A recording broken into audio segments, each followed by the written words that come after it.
let's get that recording started.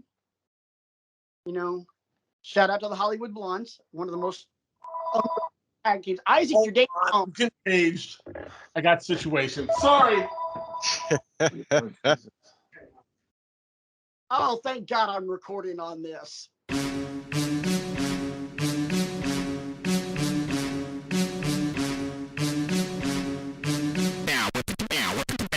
Best friends.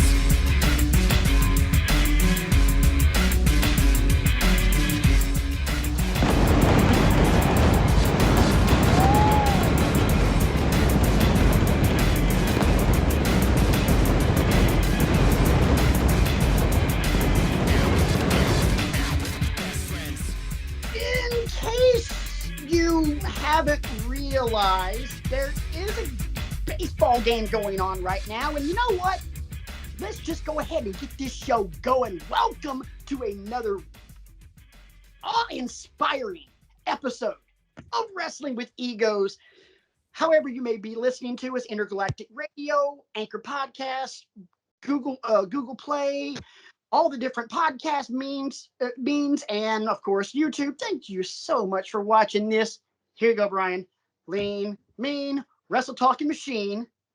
Yes. My name's Patrick. I'm joined as I am each and every week by my two best friends in the whole world, Big Isaac and Brian. Boys, what's good? What's good? And we want to also welcome back.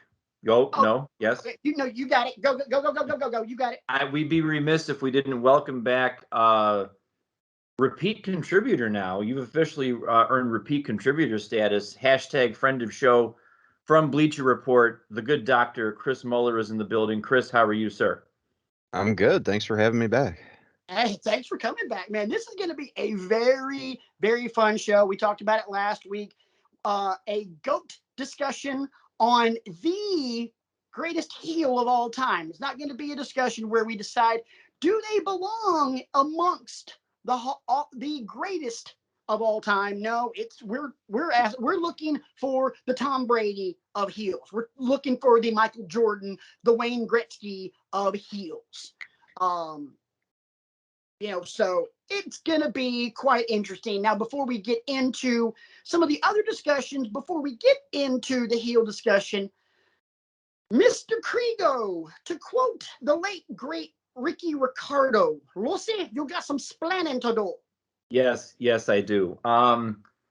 In my haste to prepare for last week's show, we wanted to shine a light on some of that G1 action happening over in New Japan Pro Wrestling. And I gave out some incorrect information.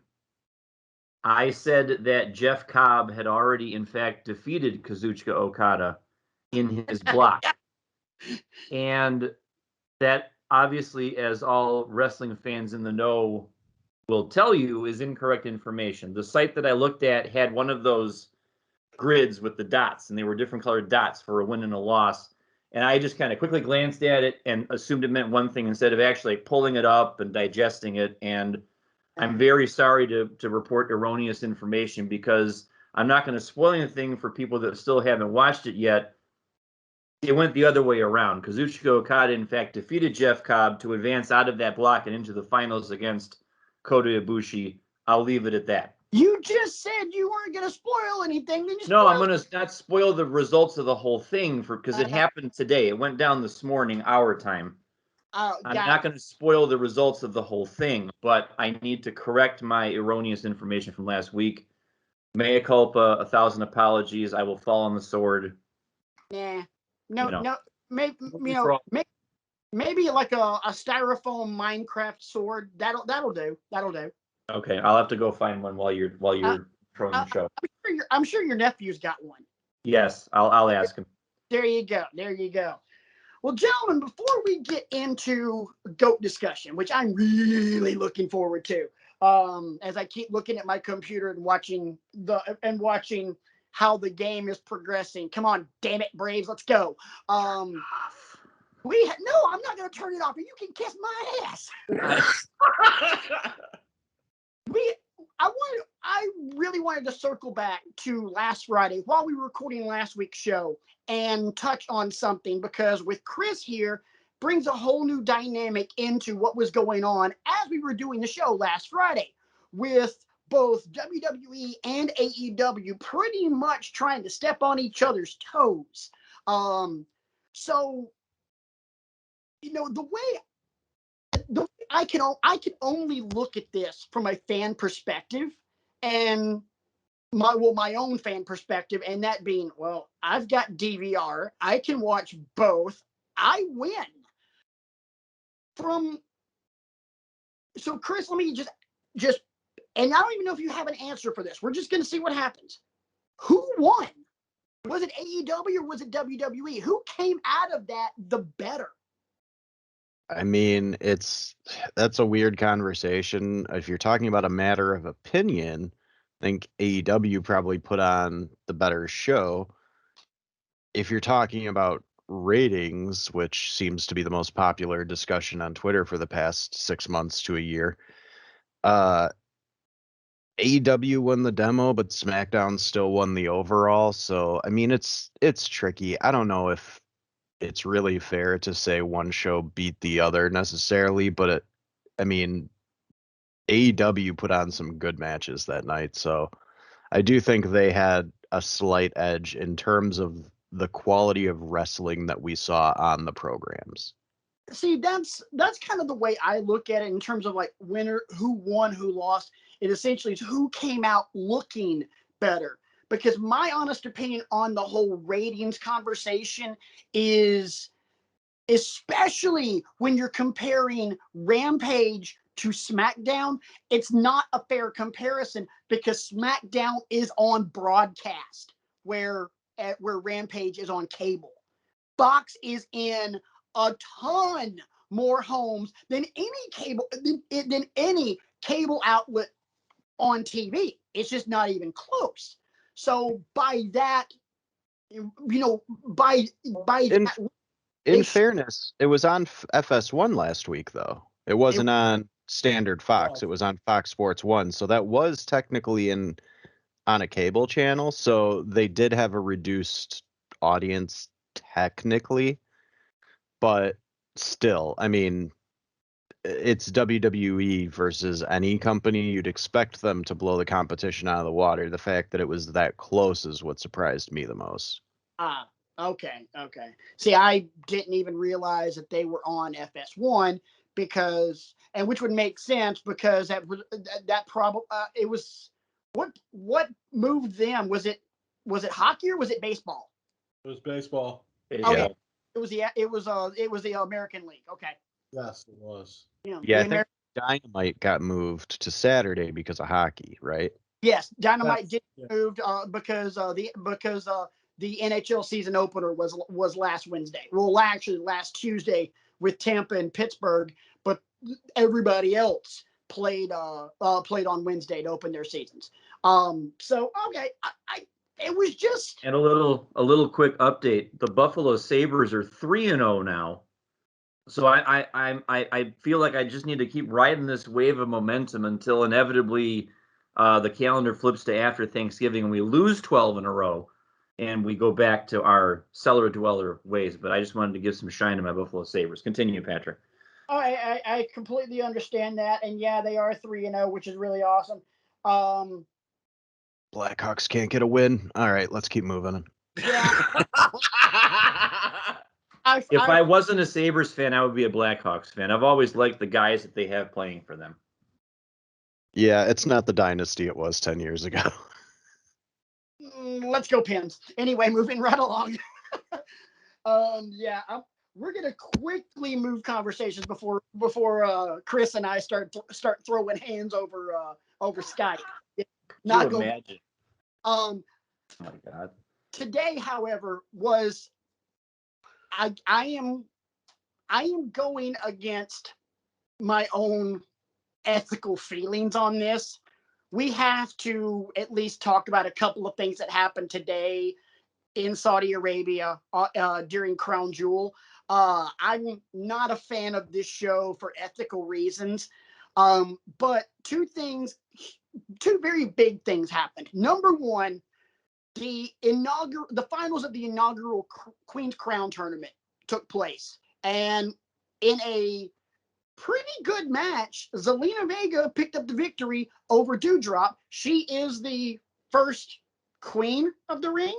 I guess that's what I don't know exactly what they're going to call her, but that's what we're going with. Here's the problem that I had with the entire tournament. The whole thing combined in terms of times of matches, you add them up all together, was something like 19 minutes and 30 some odd seconds. Let me give you one god-awful dumpster fire of a match that lasted longer than that. And I'm going to give you, the names I'm going to give you are really big names, but the match itself was a freaking joke. Are you going where I think you're going? I don't know. Where do you think I'm going, Brian? Are you going to splice in footage of RJ popping a gasket again with this match? No, I actually looked. That match went 16 minutes. Okay. I couldn't remember if it was 16 or 19, but anyway, okay, continue. No, Buff Bagwell, Lex Luger from Starrcade 97 was 16 minutes and 30-something seconds. I went back and looked because that was my first choice. I had to find one. Oh, man. Okay. Anyway. The match that's the gift that keeps on giving as far as I'm concerned. Much so. Scott Norton. Send Scott Norton now. Exactly. SummerSlam 2005, Hogan, Shawn. Where Shawn's just overselling and making a complete mockery of the match. 20 minutes. And I actually like that match. That's not an unwatchable match for me. It is for me for the simple fact that Shawn just completely shat all over the entire match because he didn't really want to sell for Hogan, so he just pretty much made an ass of himself. One of those curiosities that I can't get enough of. Just that one, and then the Randy Orton Brock Lesnar match from SummerSlam where Brock busted him open. Like, these are just wrestling curiosities. Like, I want to know the stories behind these and why they went down the way they did. But I don't want to lose your point in the weeds here either. Right. These women are contracted performers for a reason. They obviously can wrestle. They obviously can go. In the case of Dewdrop in her previous iteration as Piper Niven, we know she can go because she ruled NXT UK for all that time. She pretty much ruled the entire women's wrestling landscape in the UK. Yeah. So you've got the time to budget it better. Maybe we can do without a Rick Boog Shinsuke Nakamura segment, and we can give the women. No, I'm not. Don't get on me about disparaging the name of Rick Boogs. I will. This is the kind of comedic stuff I'm talking about that we can dispense with in favor of, in this case, the women that can actually go in the ring. So that's all I'm saying about that. I get the point. I was just kind of being a smart ass about Rick. I know. But yeah, I mean, Rick Boogs is going to go down as one of the greatest of all time when it's all said and done. So no, the guy he's playing guitar for probably will, and rightly should. Yes. Big Isaac, what are your thoughts? Your thoughts on just kind of how the Queen's Crown tournament played out before we get to Chris? Because I have a specific question for him. Okay. I thought again.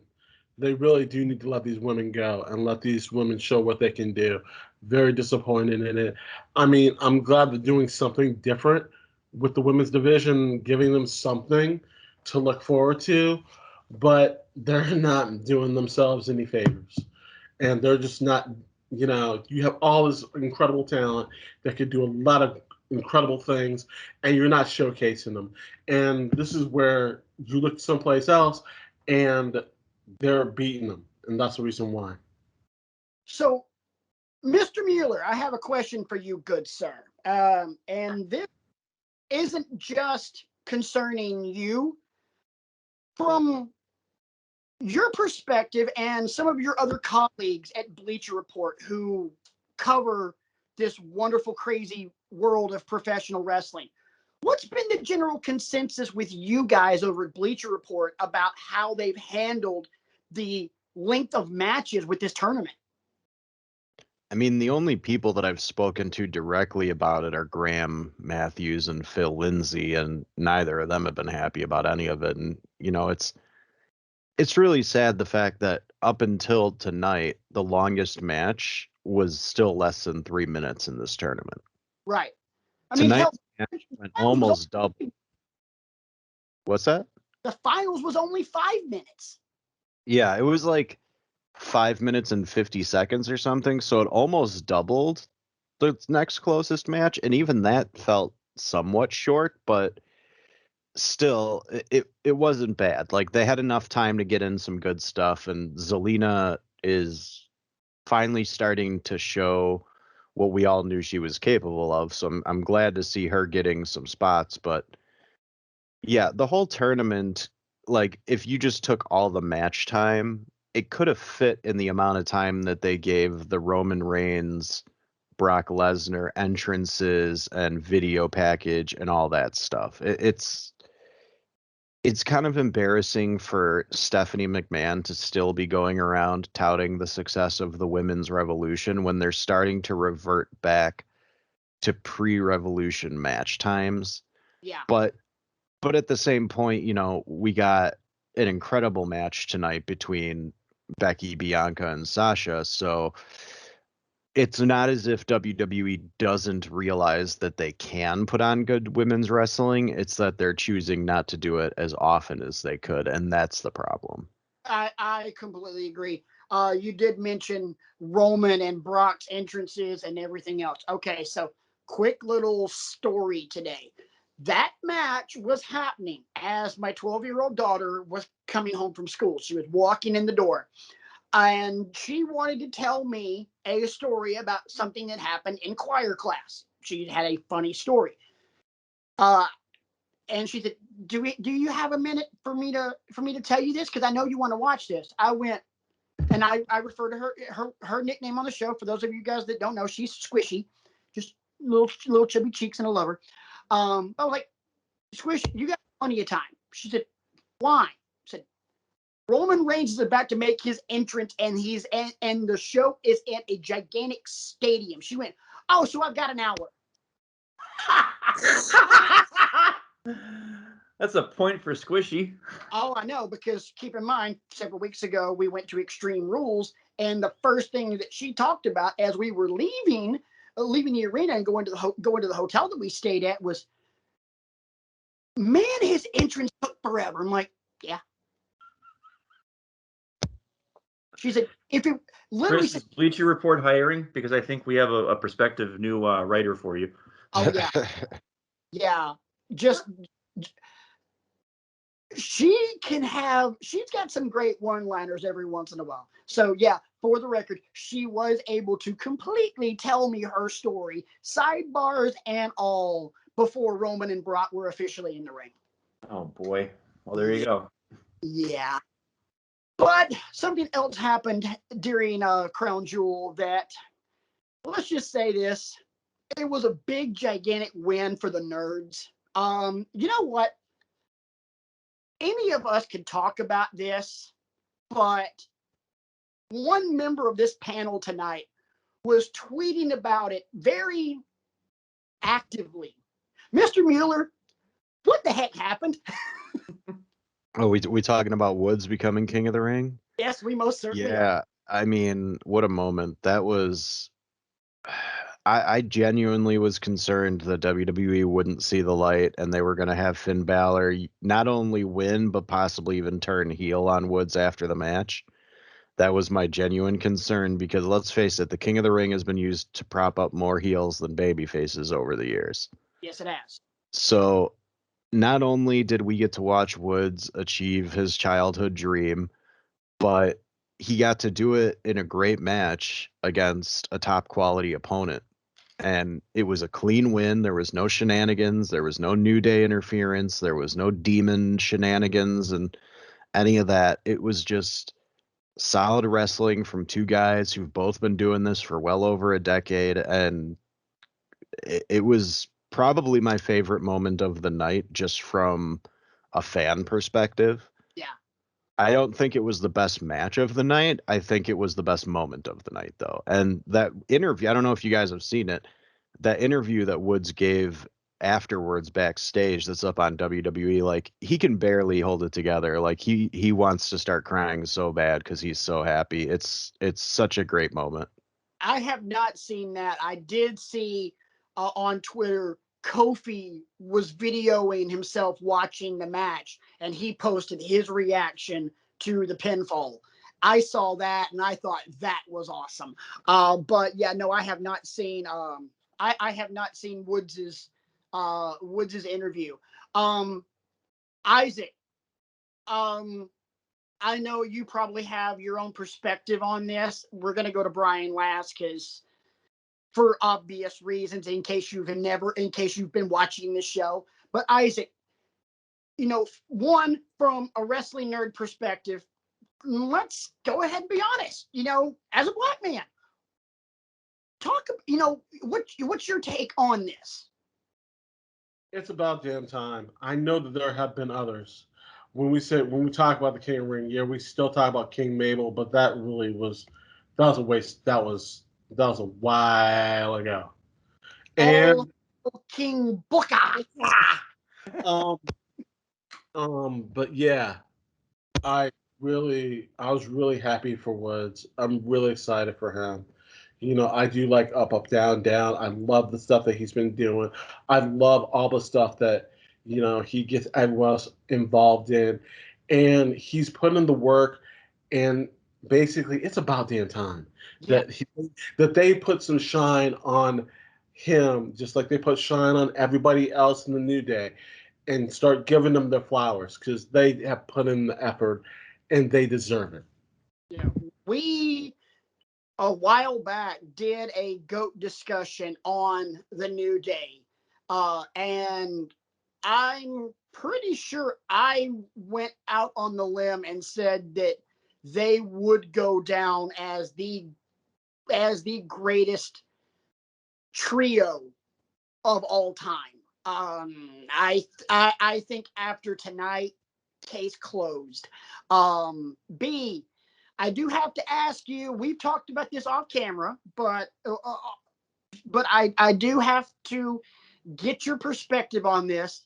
I know you said you were happy with this, but being the massive Balor fan that you are, go. I am and remain to this day the intellectual savior of the wrestling masses. And being the intellectual savior of the wrestling masses carries with it a massive responsibility. I was scrolling through Facebook today. I did not watch Crown Jewel as it was happening. Because the Lovebird and I were actually home together today, helping her through a difficult time and things like that, taking care of other things around the house and whatnot.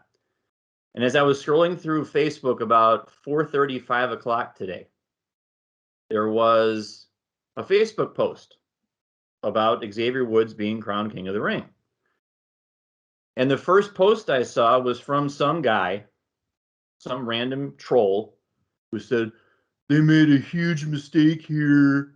Balor should have won. That's exactly, you can check the spelling in the subtitles if you want. Nice. I shut him down. I went on and I said, it's high time that Xavier Woods got some run, for him to get in the ring with somebody that I don't think he's ever wrestled before one-on-one and have a banger. If they have wrestled, it's been hardly ever. Finn Balor, I can realize and I can appreciate that he has the cachet to take an L in a match like this, put Xavier Woods over because of how much Xavier Woods has publicly campaigned for them to bring back the King of the Ring, A, for him to compete in it, B, and for him to win it, C. Balor's been able to do so much in NXT and in WWE. This is an example of both guys coming out looking great, but the right man won. As soon as I knew it was Finn Balor versus Xavier Woods, I'm like, okay, it's a win-win for me. It's a win-win for your boy, because if Balor wins, fine, but I don't see how I could be fine with that with as much as we know about what Xavier Woods, go ahead and crown him already, has wanted this so badly. So again, it might not be the take you were expecting from me. I'm fine with it. I get it. I'm going to go back and watch it, and I'm going to enjoy it, even though I already know the outcome. And there are bigger and better things ahead for both men, as far as I'm concerned. Yeah, this is the only thing I'll share. And as I started when we started this particular topic, this one was a huge win for the nerds. I want to read you guys the tweet that he put out at this point 16 hours ago. So well before the show, early morning in Saudi Arabia. My entire career, I've been told to tone it down. Don't be my full self. I'm too ridiculous. I don't fit in. Just be like everyone else. Don't think outside the box. Tonight, I have a chance to show all of those people they were wrong. This is the most important match of my life. Amen, brother. Hell yeah. And before we toast go, to you, sir. damn Skippy, before we go on, that truly is a lesson for all of us. Be you. Hey, just do you, baby. Just do you. Everyone else is taken. Be you. Exactly. Well, gentlemen, let's get on to the portion of the show that I have to be honest, I have been very much looking forward to all week long. Man. Brian, it's prop time. It is GOAT discussion time, boys and girls, and we gotta name that guy. He has a name already. What is his name? His name is Goatee, but if you don't like that, we can give him another name. Billy the Goat. I'm okay with Goatee. Oh, Goatee works. Goatee works. Because on the label, you open up the label and there's a little poem and all that. And it's, Okay. it's official. It's not a bootleg goat. Come on now. Goatee works. Goatee works. I come correct on this show. Damn Skippy. So it is GOAT discussion time as we. Chris is never gonna come on this show again, is he? I was gonna ask you. I was like, is that a Gen 1 Beanie Baby, or how old is that thing? Real quick. I don't think it's Generation 1. I got it. My real quick sidebar. My niece, K-Dog. Yes, lives next door to a guy that has a farm, and they have 5 goats. So every time we go over there, she goes, "Uncle B, you want to come feed the goats with me?" And I'm like, "Sure." And over the summer, like early on in the summer, she actually had a plush goat. Like it was a really it was like a deeper brown than this one is. And I'm like, we had just come off a goat discussion about somebody else, and I'm like, that'd make an awesome prop, And she goes, "You can borrow it if you want." And I'm like, "No, because then you won't have it." So I went on and I found one that was close to it. I know it's not first generation because I only paid like $8.50 for it, on Amazon. So we're not. I didn't go deep into the archives and get a first generation mint condition $75,000 goat from the craze. I would have beat your wife to the slap. Well, we could expense that though, right? If I talk to the finance department. Suck it with what money? Anyway, as you pointed out, it is prop time. We are entering into one of our more looked forward to GOAT discussions. We're talking about heels. We're trying to crown the best one, and we all brought our lists. But I do believe the Reverend of the Rant came up with some criteria. Yes, very special for this show, because in a normal GOAT discussion, we're going to look at career longevity. We're going to look at mic skills. We're going to look at intangibles. But in a normal discussion, we'd look at overall health, and we'd also look at their championships. But let's be honest, to determine the greatest heel ever, championships don't mean squat. They can help. They can be part of the intangibles, but it's not necessarily a legit category. So these are the categories that we have for discussing these greatest of all time heels. Number one, yes, your career longevity, because let's be honest, if you're a great heel for 1 year, okay, cool, you had a great year. You know, cool, you had a great year. Roman's having a great year.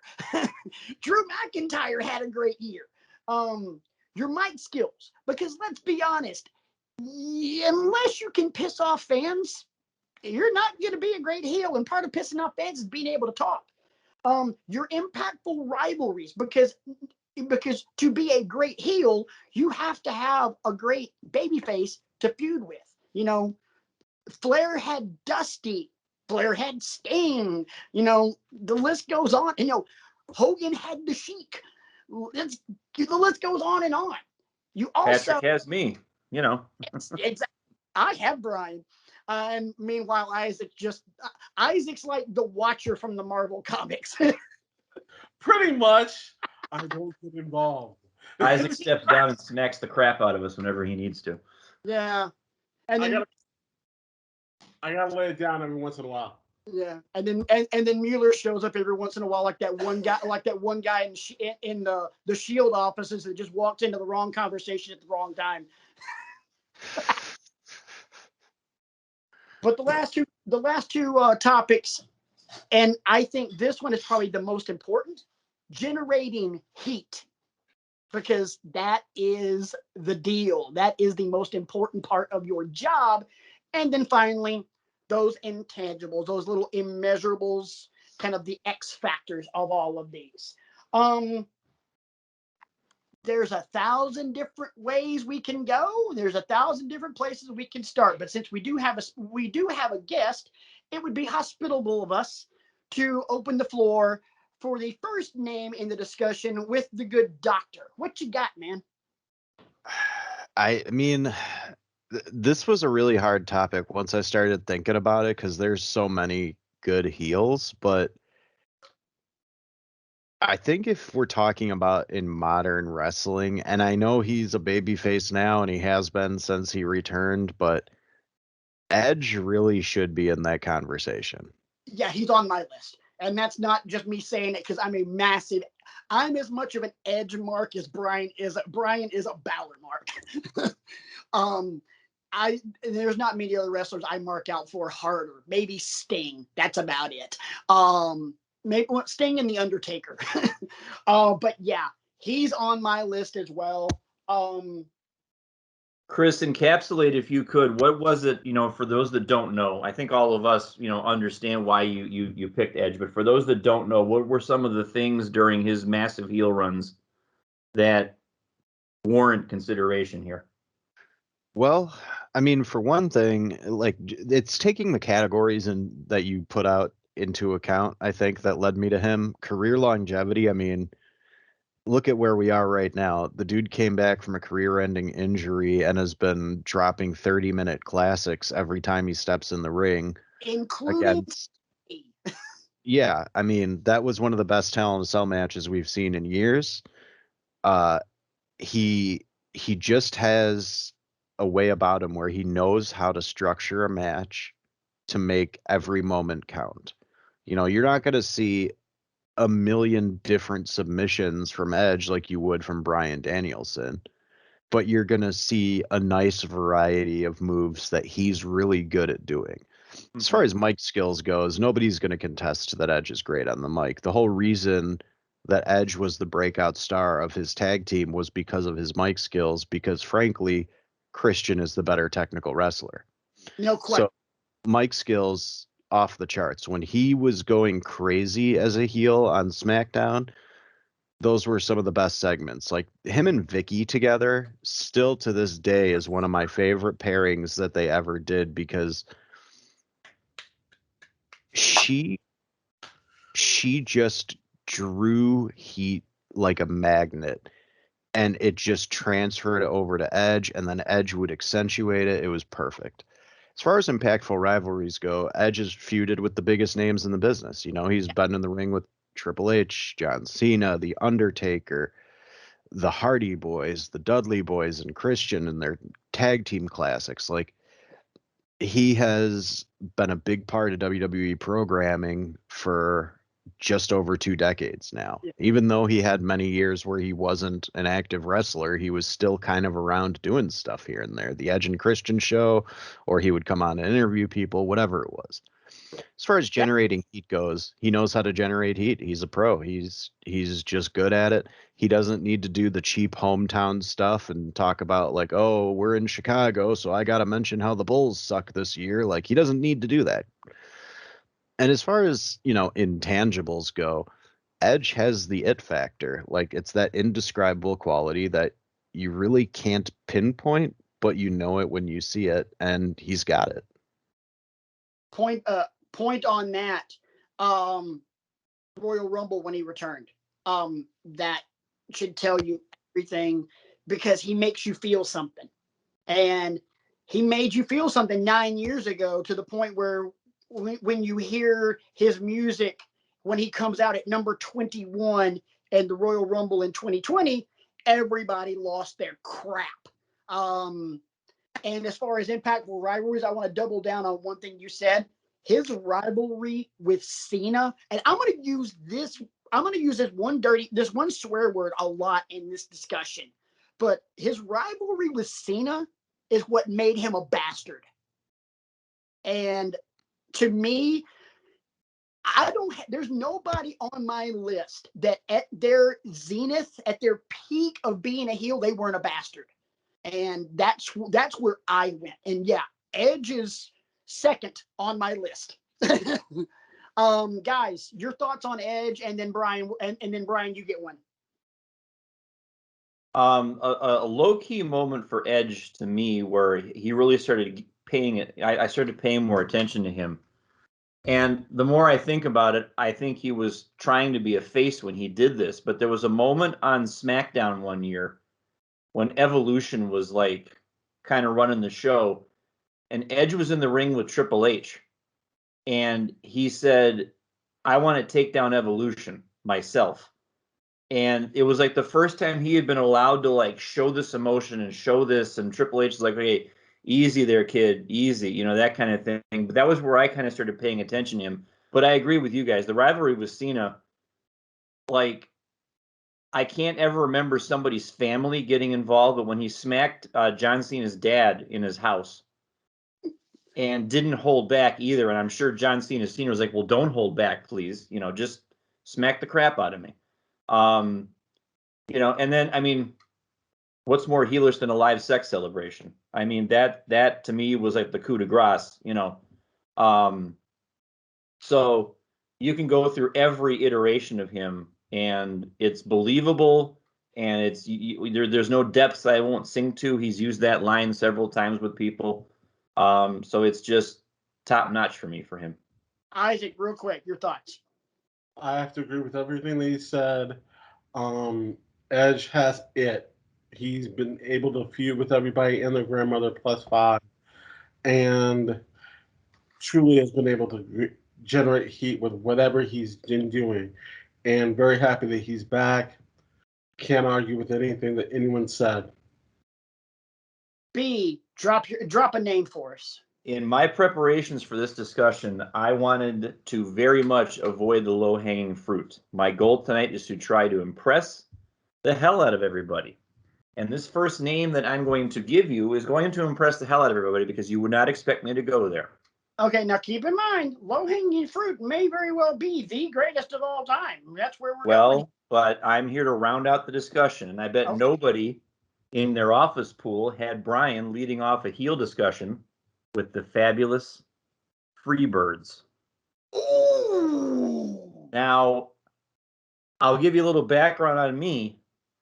I did not watch much else growing up besides WWF. I did not have cable. I did not have access. It wasn't on television all the time. It's only later on in my life that I've become aware of them through documentaries and roundtable discussions that are on the network and things like that. And I began to put the pieces together about what these three gentlemen did, how they did it, the kind of tropes they would use to generate their heat, and boy, howdy did they. Right. Especially when they were world-class championship wrestling. Real ones know what I'm talking about. Right on ESPN. Yeah. So, I mean, for me, that's where I have to start because, not were they all great on the mic? No, but enough of them were, starting with Michael P.S. Hayes. He was the one that did most of the talking for them. But you look at all the rivalries they had with the Von Erichs, with the Horsemen, with insert name of tag team here, they're in my opinion one of the most important tag teams ever because of all of these rivalries they've had and because of the way in which they went about their business. Do I agree with it? No, because I'm not a heel. We all know this. But I figure they've been enough. A heel needs to be somewhat of a lightning rod, and you have to take risks. And sometimes you're not going to be, celebrated and adored for what you do, but you're getting a reaction out of people. You're making people come to the arena to see you get beat, see you bleed, see you lose, all that kind of stuff, so that they can boo at you and give you the middle finger and all that kind of stuff. So that's one of the first people I typed out on my list. Patrick, I'm sure you can speak to that quite a bit because that's you kind of cut your teeth on the Southern wrestling growing up a lot more than I did. I can, but I'm not going to go yet. Isaac. I have to agree. I love Michael P.S. Hayes on the mic, Terry Bam Gordy. I love those guys. I have to agree. They could generate heat and they could bring it, and they were so entertaining. Mr. Mueller, what say you on the status of the Fabulous Freebirds as the greatest heels of all time? I mean, they definitely deserve to be in the discussion. I wasn't like really up on them growing up. I was a WCW and WWE guy pretty much. So I didn't know about their career until much later. But I mean, it really doesn't take very long to see that they were just head and shoulders above most of the other teams at that time. Their feud with the Von Erichs is still legendary. So yeah, man, Doc Hendricks and the boys, they get my respect. Yeah. See, and believe it or not, this is where I would actually disagree with you guys. Because while the Freebirds, and of course, just my opinion, while the Freebirds were absolutely despicable during their run in world class, especially against the Von Erichs. The Von Erichs and the Freebirds is one of the best rivalries ever in wrestling.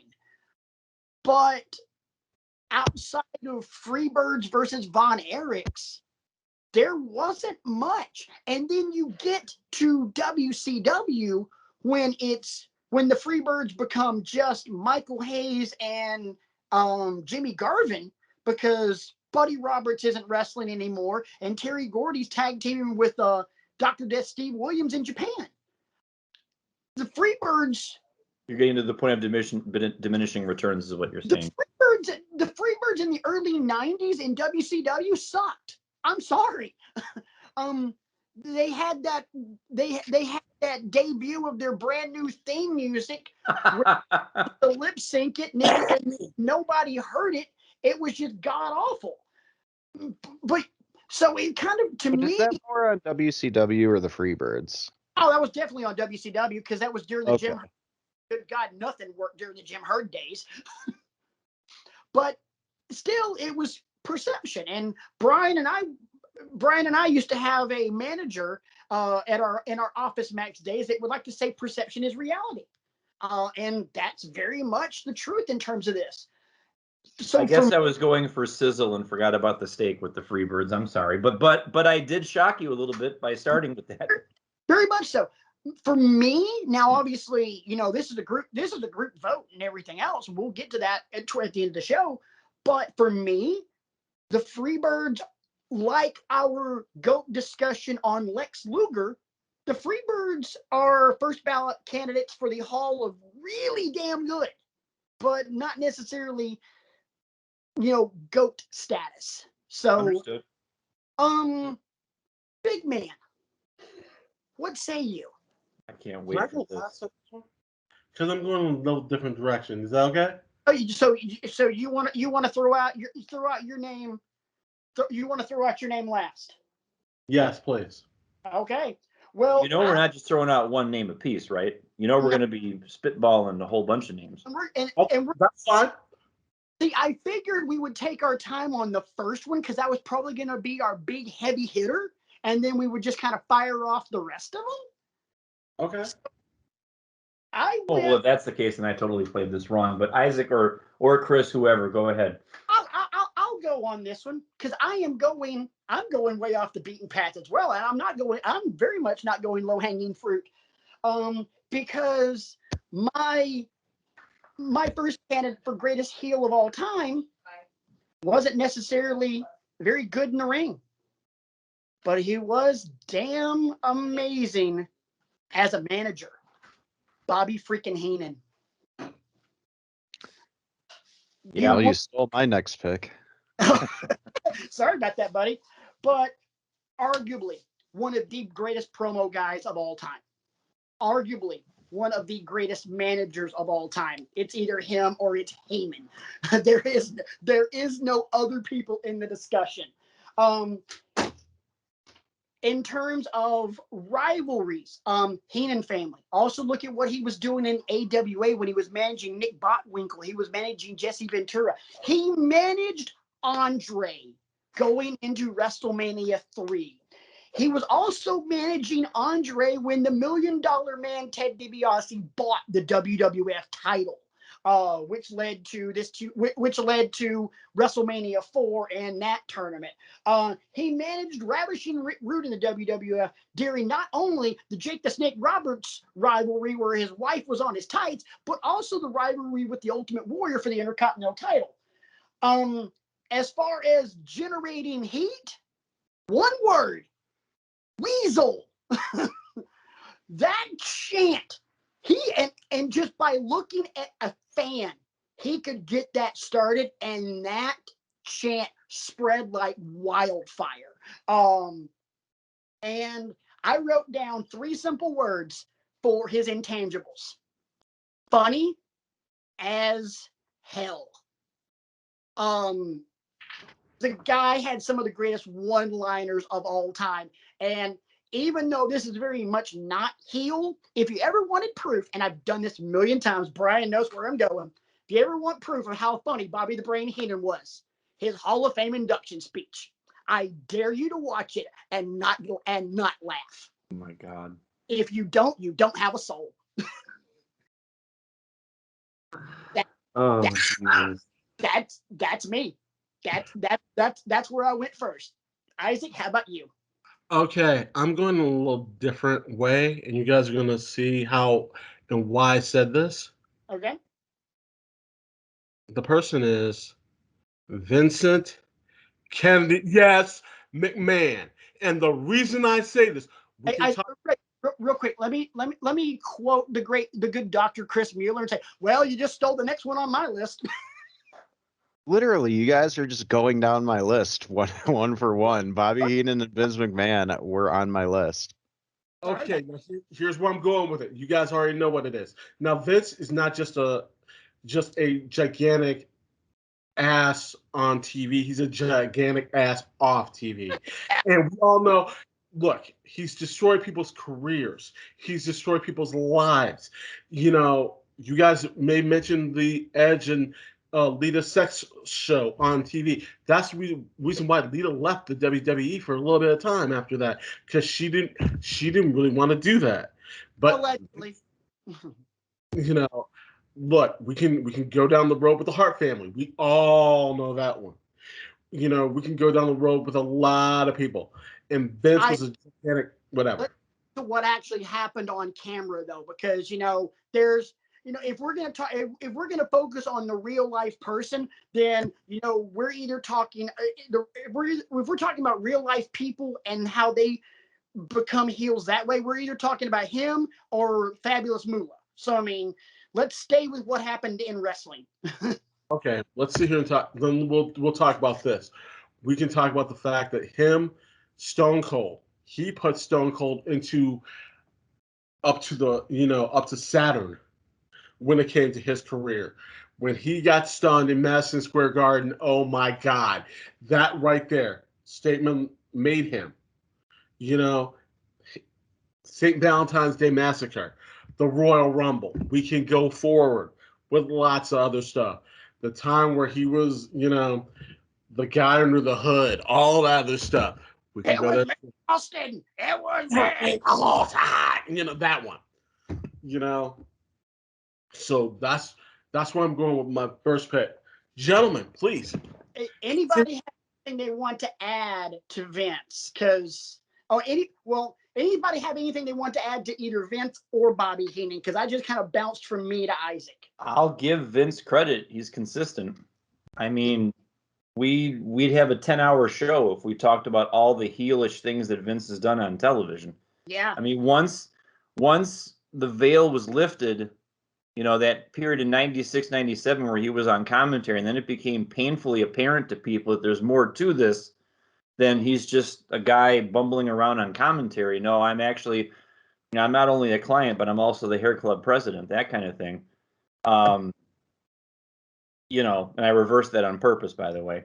Right. I mean, you look at all the things he did to my guy, The Rock. I mean, yeah, The Rock was a heel for a while and aligned with him, but WrestleMania X7, I still hate watching that match because he's beating up my guy with a steel chair. Stop doing that. Get off my Rock, that kind of thing. But just, that and making Trish bark like a dog and, just over into the Kiss My Ass Club. And it just, I mean, what more can you say? I got one thing I want to throw out with kind of piggybacking off of your discussion. This would be my only point on Vince. Vince and Shane versus Shawn Michaels and God. Ugh. There you go. There you go. Anybody got anything they want to add to Bobby Heenan before we toss it back to the good doctor?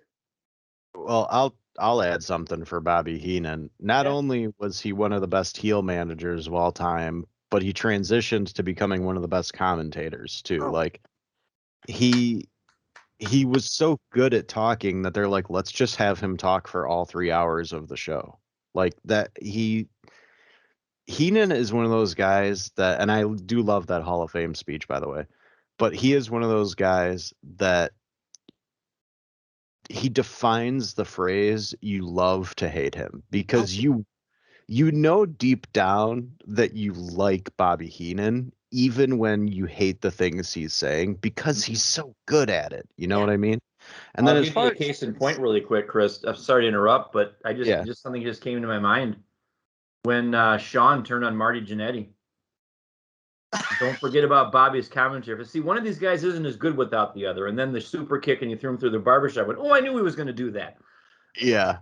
It's just, come on, really?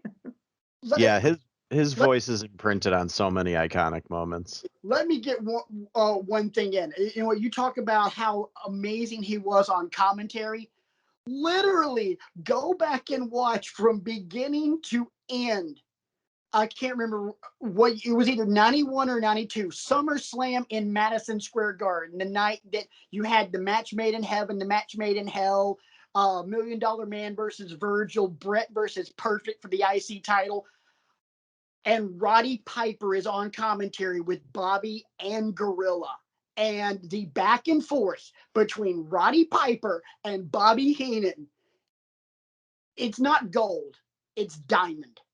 I mean, it is freaking priceless how good that was. Some of the matches on that show sucked, but just pay attention to Bobby and Piper. It is just, let the greatness of that just wash over you. Yeah, I mean, Heenan, that guy, so he literally gave away the twist of Hulk Hogan joining the NWO, and nobody got mad at him because he would have questioned that anyway. Hogan's walking down looking all jacked and ready and fired up, and Heenan's, but who's he here to help? And the other announcer's like, what do you mean, who's he here to help? It's obvious he's here for WCW. But like, Heenan is so good that he can get away with doing something like that, and people will be like, he's just being Bobby. And then when he's right, you hate him even more because he was right. Yep. It's so perfect. But as far as Vince goes, like, I have obviously lots of problems with Vince, like everybody does. He's done some shady things, but the one thing I will give him credit for is he is willing to put himself in just as embarrassing a situations as he would ever ask anyone else to be in. And one example is having his face shoved up Big Show's butt. Like, I'm sorry, there is no way that they could have made that a pleasurable experience, like, No. in any way, shape, or form, for Big Show or for Vince. So that moment alone, in addition to all the other things he's allowed himself to do, like, wasn't he on the stage with the Spirit? Was he on the stage with the Spirit Squad when all the crap got dumped on He them? was. So was Shane. You know, I mean, some of that stuff that Austin was doing to him during their feud, like, Vince knows what the crowd wants to see. Whether he gives them that or not is usually the question. But Right. when he's the bad guy, he's more times than not gonna give the crowd what they want, which is to see him get his comeuppance. Yeah. So yeah, I have a certain level of respect for Vince's career, maybe just not so much as a person. But Right. anyway. I'll also throw one more thing in as far as Vince, and then we'll move on to your next name you want to throw out in the discussion, Chris. Not only would Vince put himself in embarrassing situations, Vince would not have a problem taking a legit ass whooping either. And I give you, Isaac, you brought up the pay-per-view, St. Valentine's Massacre in Memphis, that cage match where Austin bounced Vince's head off the cage. He fell off and broke and pretty much shattered his damn tailbone on the announce table. That is one of the worst landings I have ever seen, and I've seen Mick Foley fall off the freaking cell. Yeah. Vince's ass hitting that table and he doesn't bounce and the table doesn't break. I have a harder time watching that than I do Foley getting thrown off the cell. Yeah, because just the recoil of his body, like you just knew, oh, that's not good. Oh, God, no. Because it didn't work out the way it was supposed to. Nope, sure didn't. Chris, who you got next? Well, it was hard for me to put this guy on the list because he did spend so much time as a babyface, quote unquote, although I would say he was never really beyond being a tweener. But Steve Austin, man, when that guy's a bad guy, he made you hate him. Steve, yeah, Him and going back to him and Pillman as the Hollywood Blondes, they were a fantastic duo in WCW who they knew how to get the heat. And then he comes into WWE and, you know, oh, everybody loves the Austin 316 promo, but that is a heel promo. That is a man who is insulting somebody who found religion and tried to clean their life up. Right. And it's beautiful. It is exactly what you want to see from a heel in pro wrestling. Yes, he spent a lot of time as a babyface in WWE, but is as much as some people will say they hate that moment, when him and Vince McMahon shook hands and shared a beer and joined forces, you hated Steve Austin, and that's what you want to see from a heel. I'll give you that one. I'm not real sold on Austin as a heel for the simple fact that, well, don't get me wrong, he was never a babyface until WWE, until after the Austin 316 promo. You know, going back to WCW, World Class, USWA, he's always been a heel. ECW, yeah. Oh, yeah. I forgot about ECW. Superstar Steve Austin. My God, that was great. His promo that he cut on Sandman, Mikey Whipwreck, and Woman. Good Lord. That was a lot of venom. But to me, Austin's heel turn when he shook Vince's hand after Mania 17, to me, I never bought it. It was, to me, yeah, he was being a heel, but it was still funny. It was a knee-jerk booking decision for sure. But I think the moment, if you go back and watch it, like the crowd is livid. Yes. They didn't go quiet like they did when The Undertaker lost. Yeah. They lost their collective mind. And, you know, I'm a big fan of moments that stand the test of time. And because we're still talking about that moment to this day means it was effective. Right. I agree with that. Isaac, next name. The next name I've got is not just one person, it's two. It's those damn Dudleys. And we can sit here and talk about the intangibles and everything else. They were great on the mic, and we all know that they're great on the mic. We can sit here and talk about how they literally would probably have to leave with police escorts because they would dog every woman in the entire place, and then dog the guy that they were with at the arena, talking about how she's doing X, Y, and Z, which we won't go into. These guys, and they were working hard. We just don't want to think of them as the guys that put people through tables and set tables on fire. They did it all. And that's all I got to say about those damn Dudleys. In ECW, the Dudleys were bastards.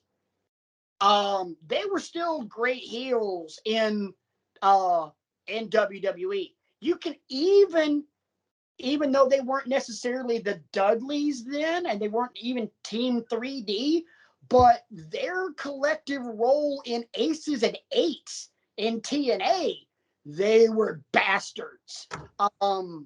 There's actually very few things in wrestling that make me as uncomfortable as some of those ECW pay-per-views that you've made me queue up. Oh, yeah.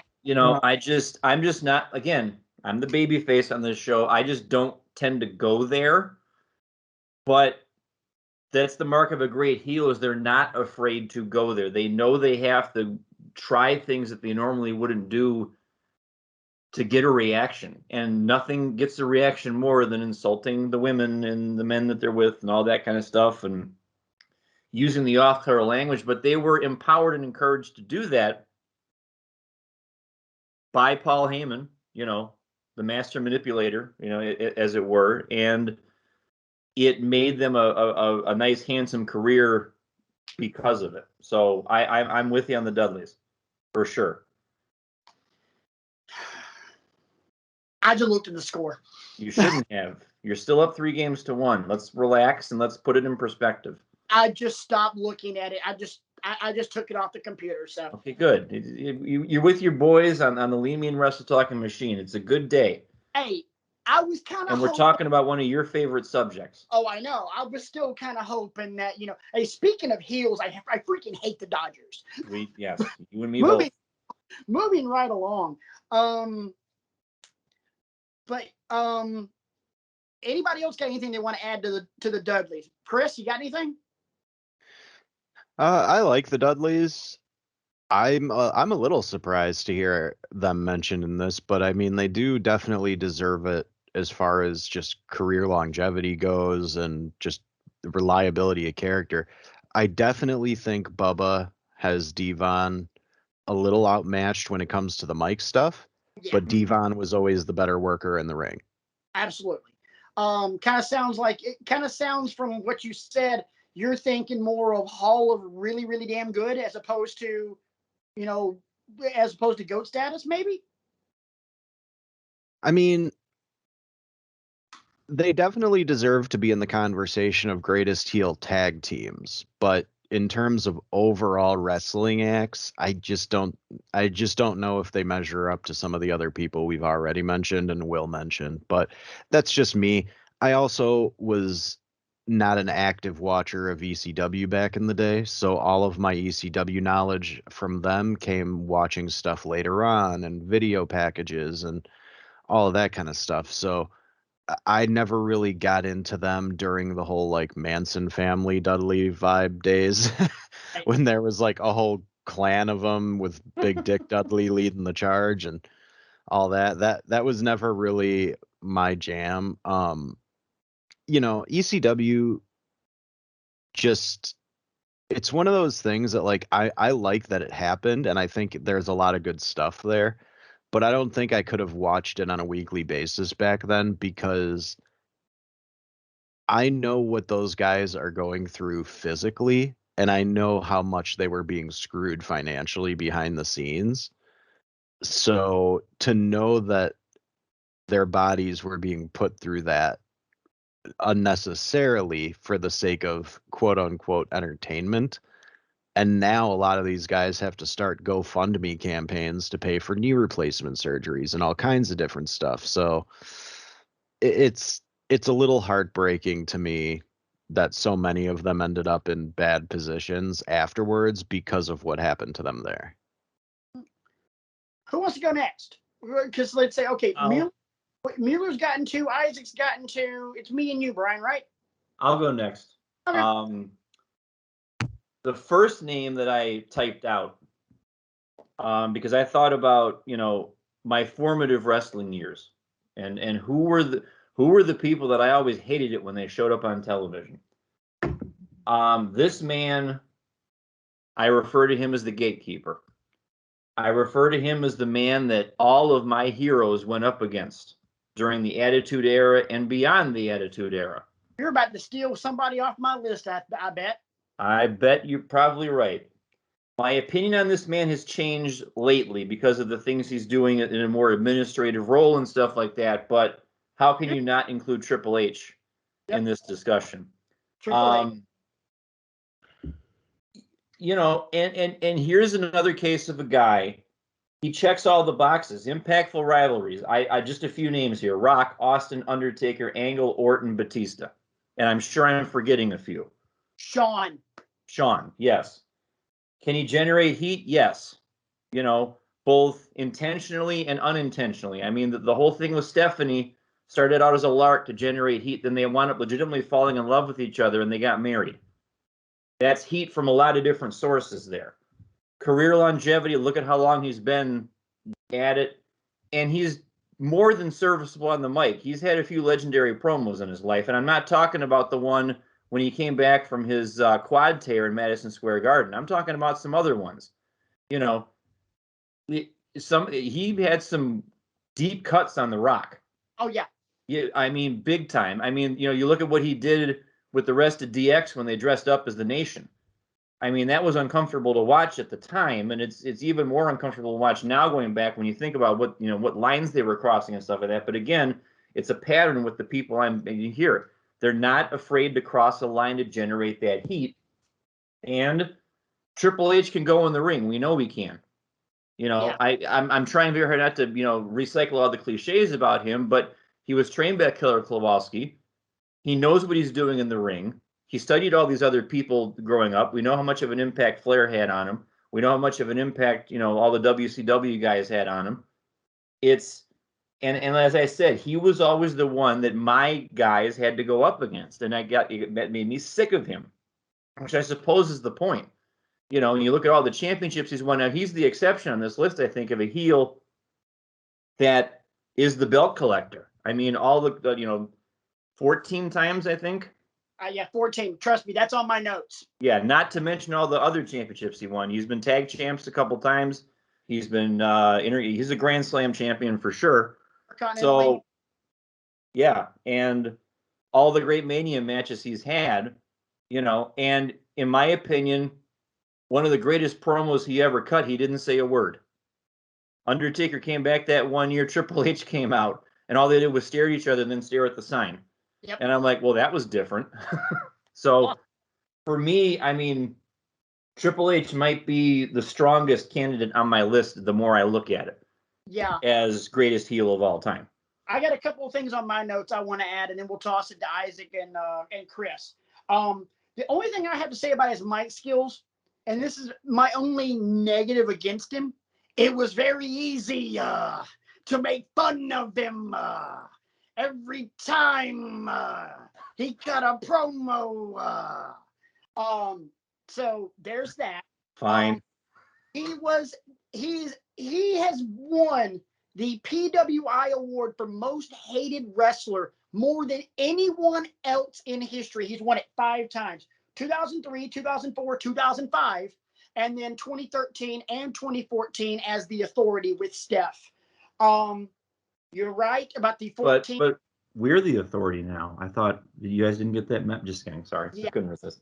Yeah, more lies that we've been told. Yeah. Continue. Yeah. And also not only his individual rivalries, but you also have to think he first turned heel, joining the corporate ministry and turning on DX, and then DX, after Stephanie and Triple H became their own entity, DX reformed and they were the McMahon Helmsley faction or whatever they called themselves. And then there's that little group called Evolution. Yeah. And Evolution was groundbreaking.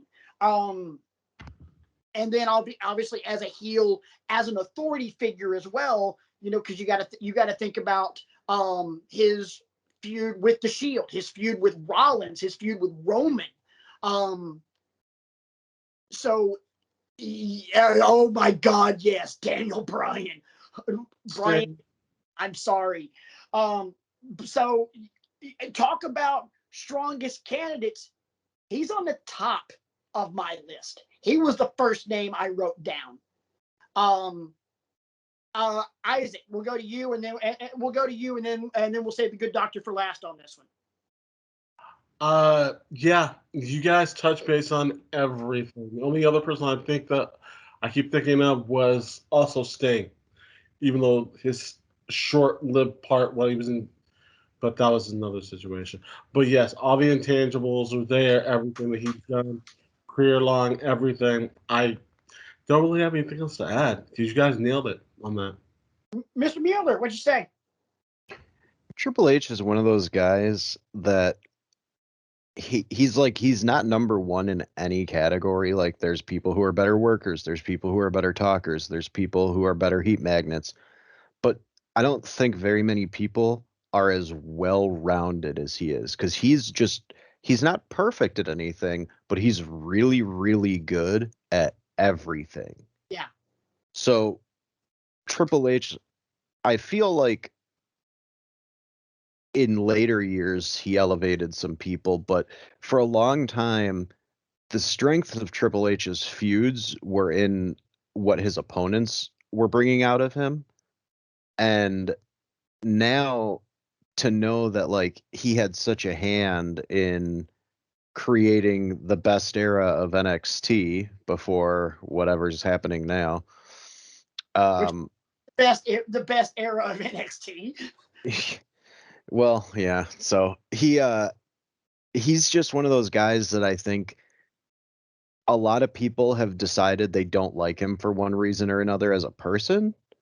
And I think it's a little unfair, especially because, you know, nobody really knows him. But Right. yeah, I will always respect what Triple H brings to the table. And frankly, when he first showed up as Hunter Hearst Helmsley in WWE, like, that was towards the end of when gimmicks like that were getting over in WWE, and he made it work, man. Like, all that Connecticut Blue Blood stuff is kind of cringy to go back and watch now, but at the time, he was great. Like, he had that big nose and he turned it up at the whole crowd. Like, he was so good at it. I like Triple H's for this. It was a great gimmick for the mid 90s, and it worked. I completely agree with you on that. I've got a few other names, but I don't think they really hold water compared to the guys we've already mentioned. Does anybody have anything else they want to mention that's a really strong case? Brian's got one. Chris, you got one. Isaac's got one. Yeah, I got one. Chris, go ahead. Yeah, you go ahead. Go ahead, Doc. So this is a more recent choice, but I feel like she has already sort of cemented her spot, especially among the women's division. Charlotte Flair, man, Yeah. you can't find very many people, man or woman, who can do all the things she can do as good as she can do them. Yes, some of her feuds get repetitive. That's on booking. Charlotte still makes everything she does look good. She's she's a physical phenomenon. Like Yeah. she's almost 6 feet tall, if not 6 feet tall. She's one of the only people in WWE, man or woman, who can do the corkscrew moonsault and land on her feet every time. She is just really good at accentuating all the little details that she knows piss people off about her character. Yep. Like she knows she was, as some people would say, born with the silver spoon in her mouth. So she plays to that. She's like, yeah, I'm entitled because I deserve it, because I'm that good. Like, I get everything handed to me because I am who I am, and that is Charlotte freaking Flair. And, this might be a controversial take, but I think in the amount of time that she's been around versus the amount of time that I was exposed to Rick, I think Charlotte is a better all around performer than Rick. I think she's more versatile in the ring, and I think she's capable of delivering more kinds of heel promos that work. Ric Flair She has came to two see. levels. Ric Flair has two levels. Regular Ric Flair, and I'm elbow dropping my jacket for no damn reason, Ric Flair. He has no in between. Charlotte can build up promos over time. She can give the cocky heel promos. She can give the I'm going to kick your butt heel promo. She can give the I'm better than every single one of you and I know it heel promo. She can give a happy heel promo. She can give a pissed off heel promo. Like she can do anything. And anybody who hates on Charlotte is doing it, in my opinion, out of some kind of personal vendetta they decided they have against her, because everything she does is so good that if you're denying her skill at this point, it's, in my opinion, your own blind spot, because she's undeniably one of the best all-around performers in WWE today, man or woman, period. Yikes. I gotta be honest. Even when you first said she's a better all-around performer than her father, when you first said that, I was like, ooh, I don't know about that. And then you make the case, and I'm like, damn it. Don't get me If wrong. if Like, this is the kind of incisive commentary that we can expect from the good doctor, you're going to become a lot more of a regular contributor to this show, This is because don't Isaac get and me wrong. Patrick Like, are ready to get the pitchforks and torches lit up. And and I then I making the hold Ric Flair in the very high regard. So, like, okay, so Rick is a fantastic in-ring technician, right. but he's also one of those guys that relies on the same stuff in every match, which Yes, a lot of guys from his generation did. That was sort of the thing. And I think Bret Hart even accused him of like working the exact same matches multiple times because he was lazy. But I think with Charlotte, yes, she has her signature moves, but you can look at a dozen different matches just from the past 2 years that are all great for different reasons. Like her matches with Sasha are different from her matches with Becky, which are different from the matches she had with Bayley. She works different with different people. So I think as far as versatility goes, she edges him out. Like Rick is a technical performer, but Charlotte is a powerhouse. She's a technician, and she can be a high flyer if she wants to. I can't argue that. I, Doctor, you're dropping bombs. I know, like massive bomb on that one. One other thing that I will add about Charlotte, the one note I have here about her lately, like over the past year and a half, her promos, there's a cadence to her voice that's changed too. It's almost become a little sing-songy, a little like, you know, and I think that helps with, if she's insulting her opponent or she's talking down to the crowd, and that's another reason that I can't stand her, most of the time, is because there's just that quality to her voice now that she's obviously been working on it, because she didn't start out that way. But now she kind of talks like this and goes down here and then comes back up here. And it's just like, oh my goodness, that's annoying. But I guess that's the point then, isn't it? Yeah, it's that cockiness of like, I know the things that I'm saying are true and you're stupid for not agreeing with me. Like, that's the tone that she has. And I think it works for her. Yeah, I mean, at the same time, though, you talk about cadence, and everybody who's at least beyond decent on the mic has their own cadence. I mean, your boy The Rock has a cadence, and it's pretty much speed talking. Triple H has his cadence that I just made fun of. Austin had his own cadence. Everybody, I cannot believe I'm about to invoke this man's name on this show. Stephen A. Smith has a cadence. Now that's a damn. But that is preposterous. Yeah, but everybody has their. I mean, hell, I've gone back and I've I rewatch this show, rewatch these shows every week when I'm editing these things, and Brian, all three of us have our own cadence and have our own ways of delivering, just verbally. And I'm realizing, like, for myself, I pause every like millisecond to make sure I'm not stuttering, because if I get too far ahead of myself, it's my first day with my new tone. So I mean, to that's just, to me, that's just her way of delivering it comfortably and coherently. So I can't fault her for that, because I've got my own things that I do. Oh, and I'm not faulting her for it. That was another thing I had to add to, her discussion. Oh, in terms of this is why I want to pay my hard-earned money to see her get her ass right. Gotcha. And she beats Bailey too much for my liking, but that's another story for another time. I'm wrestling with two names here, and I think they're both worthy of consideration. Throw them both out, because this show running a little long as it is. I'm going to talk more about The Miz than I am going to talk about Roddy Piper, because I think Roddy Piper probably didn't do it as long where we all saw it and could appreciate it as The Miz has been doing it. And what The Miz is an example of, he's a great modern day example of somebody getting hate from fans for whatever the reason is, and he leaned into it. He's like, fine, you hate me?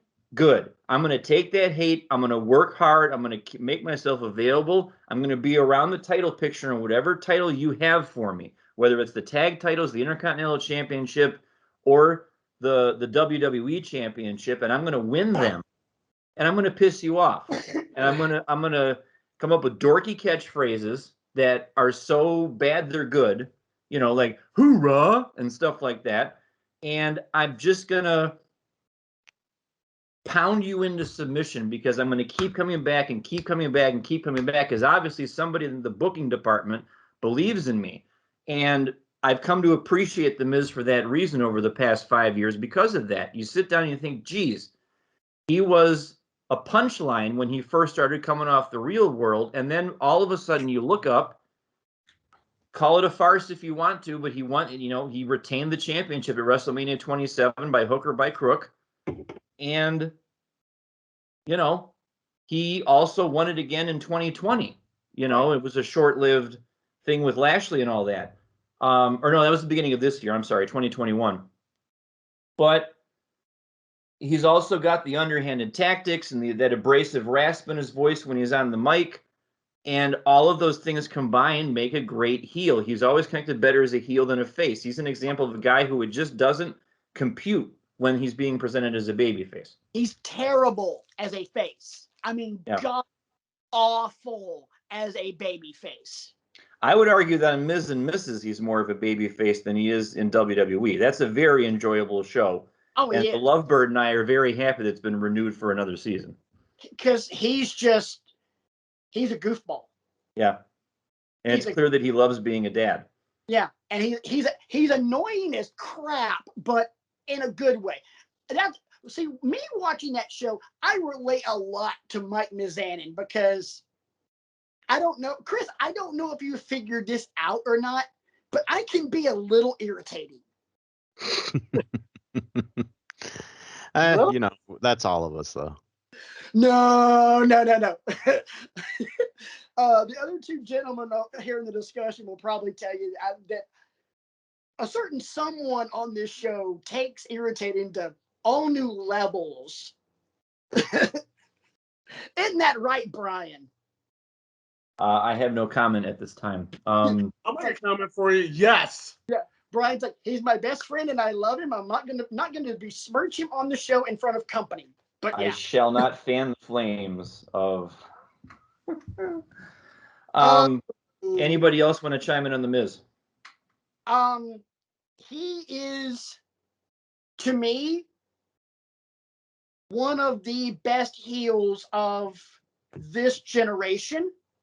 And to me, he's the guy that made me come up with the philosophy that a great heel is someone that makes me want to pay my hard-earned money to see him get his ass kicked. That's the definition of the Miz. I want to see him get beat up. I want to see him get embarrassed because that's when he is at his absolute best. This is the one intangible that the Miz has that I think blows everybody out of the water. Miz takes his comeuppance better than anybody in the history of the business, in my opinion. Even if he's being dumped into a kiddie pool. Yeah. When it's his time to blow something off and he's got to look like an asshat, he does it better than anybody. Lest we forget about the zombie match earlier this year. I mean, that was... Yeah. Let's forget about that.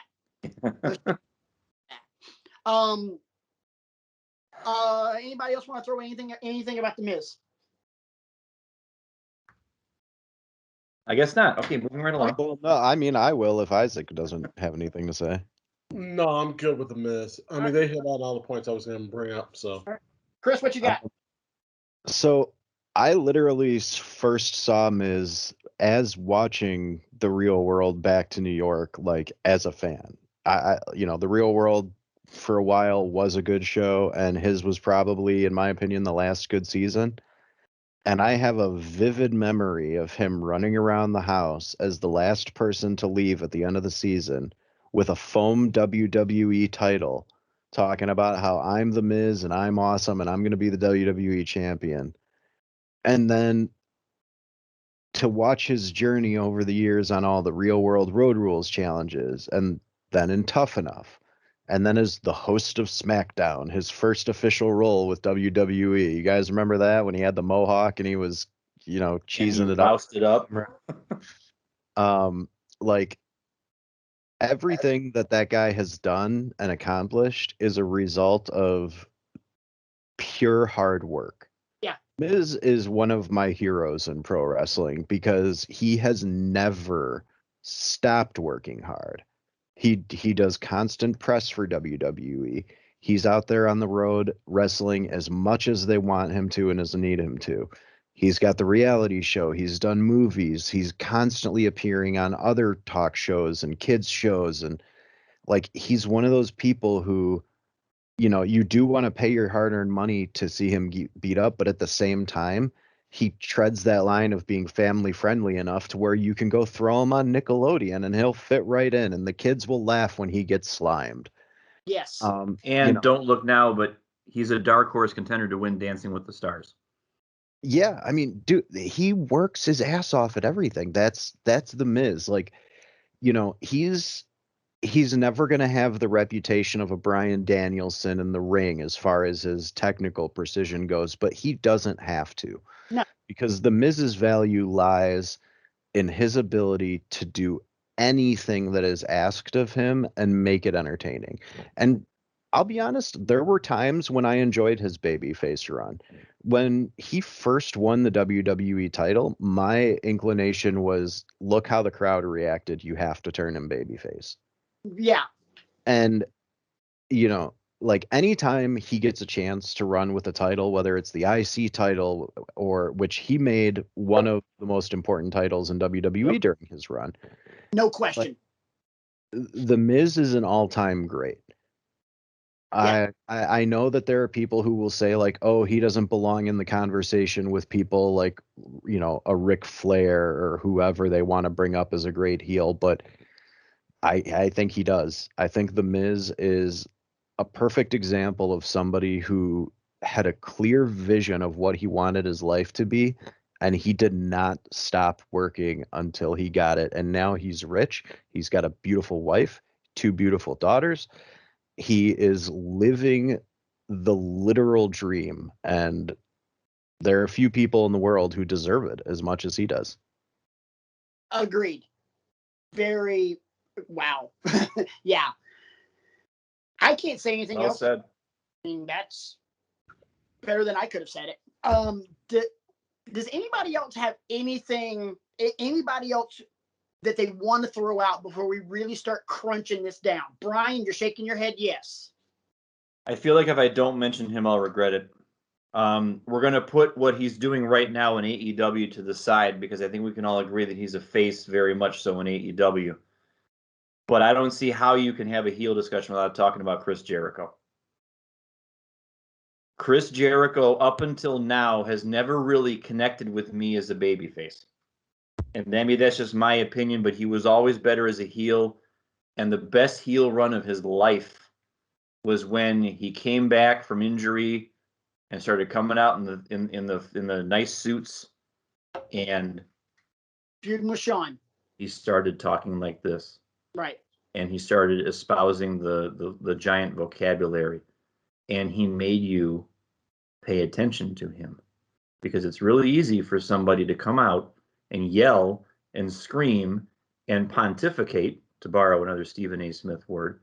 But when you bring it down like this and you make a wrestling fan pay attention to you, you know, and then I'm the best in the world at what I do and all that stuff, that was where he really got me. Like, okay, now we've got something here. You know, the feud he had with China, definitive heel work there, obviously, because it's intergender stuff, and we didn't really, you know, see that much. He was more of a babyface on that. It was China and Jericho were both treading the babyface line, because if you remember, that whole deal with the Intercontinental title was Jericho and China kind of co-holding it, and Hardcore Holly was the heel in search of the IC title.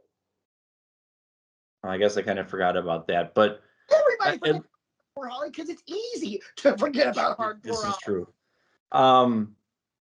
But then even the stuff like you look at the launch of AEW, he's attacking Kenny Omega at the press conference, and he's, you know, going over to Japan and doing all these heelish things that you don't normally see people in Japan doing, using the steel chairs and you know, getting disqualified and all that kind of stuff.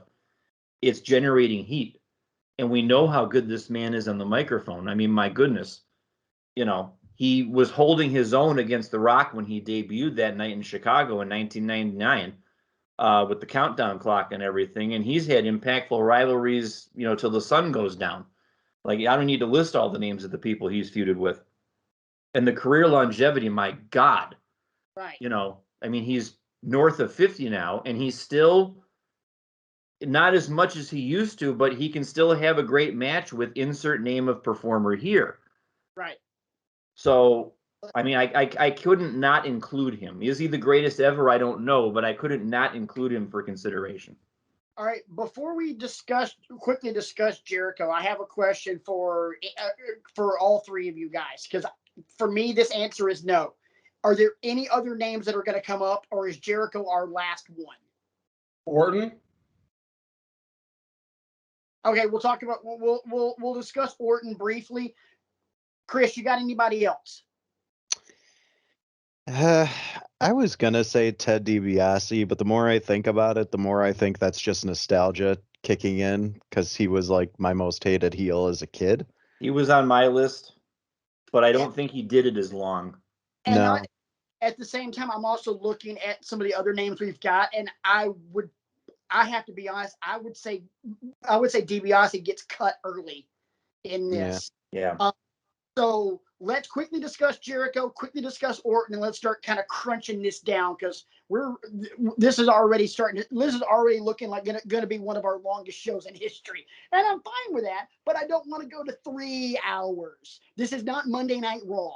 Godfather Part 3. Right? Good Lord. Or Pearl Harbor. Anyway, Jericho.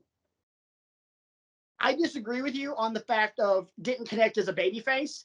I thought Jericho's babyface run when he was feuding with Triple H, when he first won the title, there was the fast count and Triple H was the heel, yada yada. When we thought Jericho won that title, that was an explosion from the audience. Yeah, Penn State brought it that night. Yeah. I mean, we're talking on the level of Shawn winning the very first Elimination Chamber kind of pop. Just huge. But in terms of him being a heel, I personally think Jericho's bad. Don't get me wrong. Everything else he did as a heel was really good. But like the real good grade A restaurant quality stuff was WCW. When he was cruiserweight champion, feuding with Malenko, which we're not even going to go there because you know what line we would say. But his feud with Juventud Guerrera, and then he's the U.S. champ. The air quotes here, feud with Goldberg was freaking amazing. Feud out of thin air. Exactly. Jericho was the epitome of, I want to see this guy get destroyed. And the payoff was always great because there were always those meltdowns and those screaming tantrums. And stupid ass hair with the little ponytail on top. Look, the Hurricane, the 6-year-old, when she was itty bitty and she was just a toddler, pulled her hair up like that because it was all, it was in her face. But that worked for a 6-year-old, not Chris freaking Jericho. It looked stupid. It made me want to hate him. My mom hated Chris Jericho. My mom barely watched wrestling, but she couldn't stand him. She referred to him, and I quote, she called him Bambi.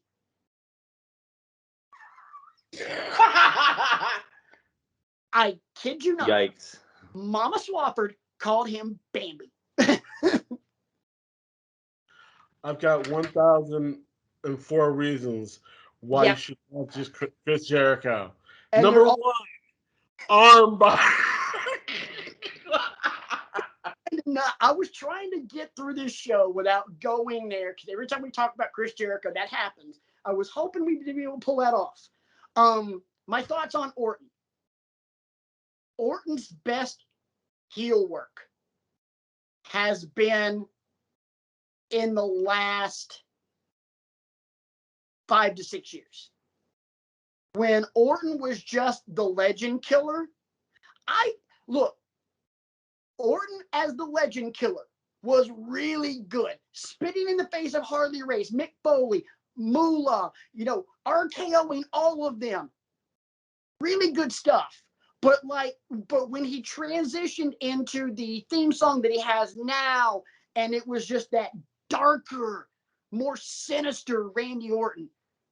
God, that's the good stuff. I disagree with you that it's been the last 5 years because I want to take you back to WrestleMania 25 when he was feuding with Triple H.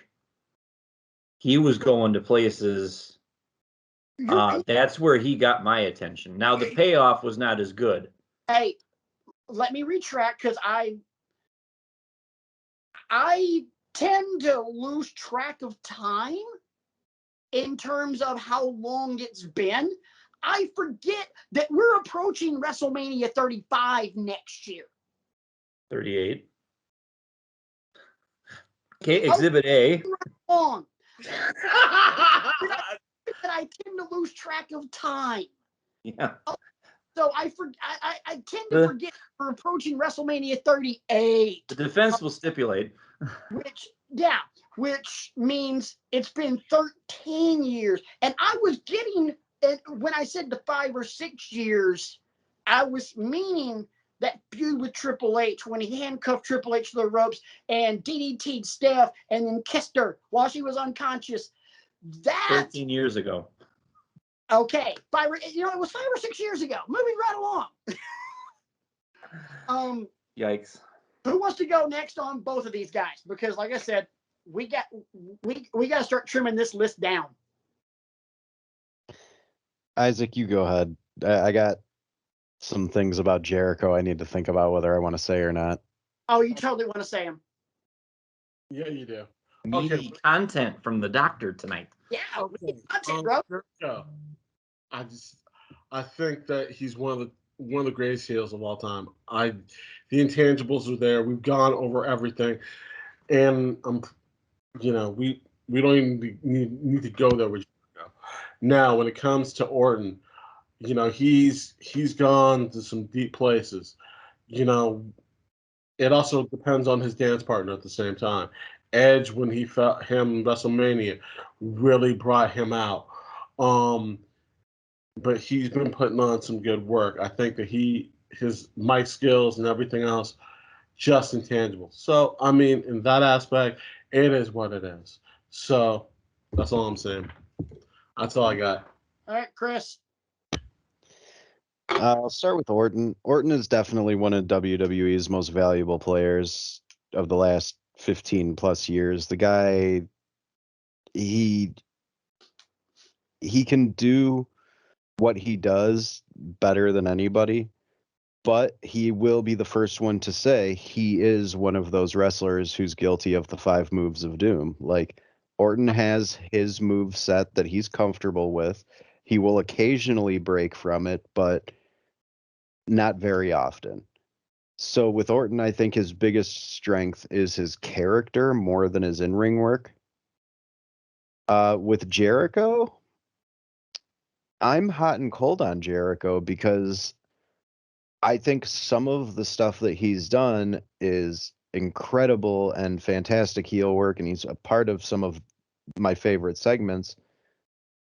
But there are some periods where I think his stuff was so bad and so weak that I think it kind of takes him out of the running for GOAT for me. Like, I was not a fan of Attitude Era Chris Jericho, I'll call him, which was, I know he came in at the tail end of the Attitude Era, but when I say Attitude Era, I mean the Chris Jericho who was constantly saying disparaging things to Stephanie because she was the heel and he thought that would get the babyface pops. Like, I think that Jericho has relied on cheap heat too much at times. And I also think that he is one of those people who has been elevated by his opponents more times than he has elevated his opponents. That I know might be a controversial take, but when you look at all of his best feuds, I think they're with people who were all just a hair better than him. So, yes, Jericho is, like, as far as an overall performer, I'd give Jericho like an A minus. Like, he's really good, but I don't think he cracks the top 5 for me just because there are so many periods where I'm like, I don't enjoy what he's doing right now. And there are other people that we've mentioned that I can't say that about. And I'm not even really talking about like outside the ring stuff. I have problems with Jericho and things that he does in his personal life and whatever. Judging him solely on his skill, Yeah, he's a solid 9 out of 10 player. Like, he will always be good, but I think that there are consistently times when there is somebody better than him. All right, so here's my thoughts on how to trim this list down. All four of us pick 3. Eliminate everybody else but 3 names, and we will go and we'll kind of trim it down from there. And I'll go first. That way, nobody feels like they're being put out on the limb. I'll go first. I will keep Vince. I will keep Triple H.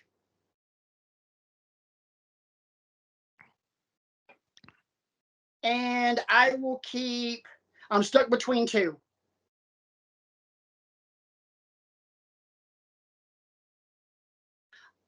I will keep Charlotte. Nice. It was either Charlotte or Heenan. That's where I was stuck.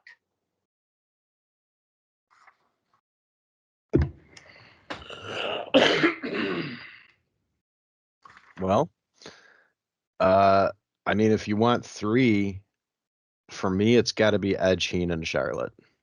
Edge, Heenan, and Charlotte. Okay. Actually, I want to.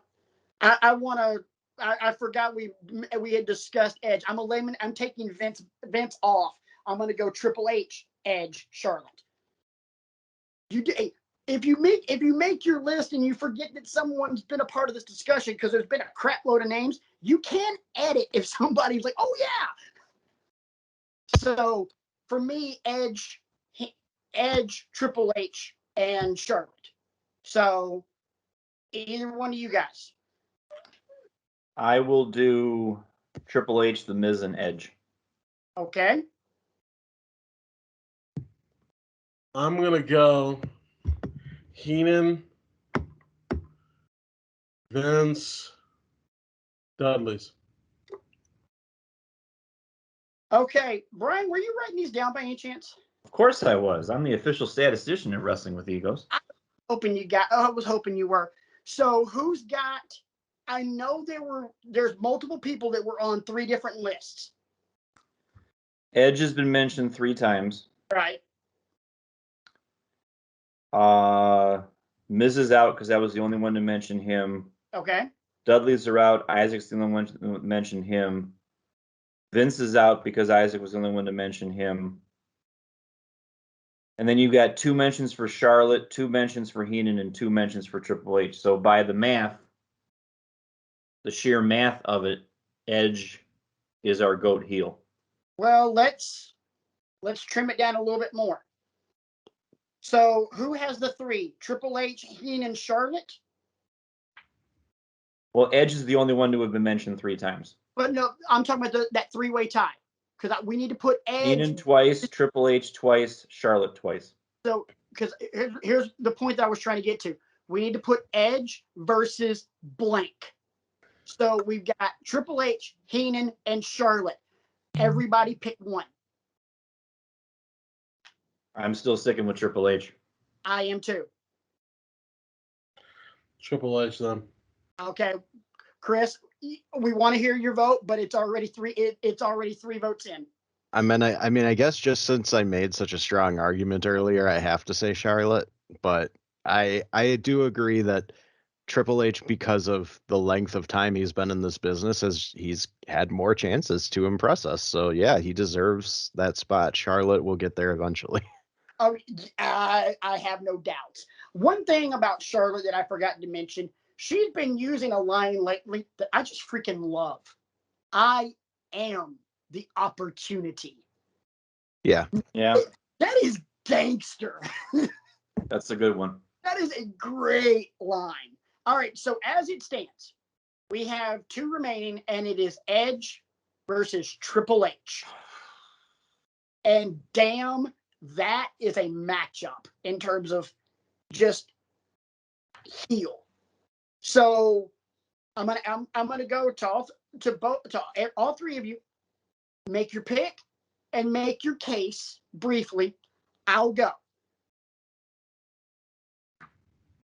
My pick is Edge.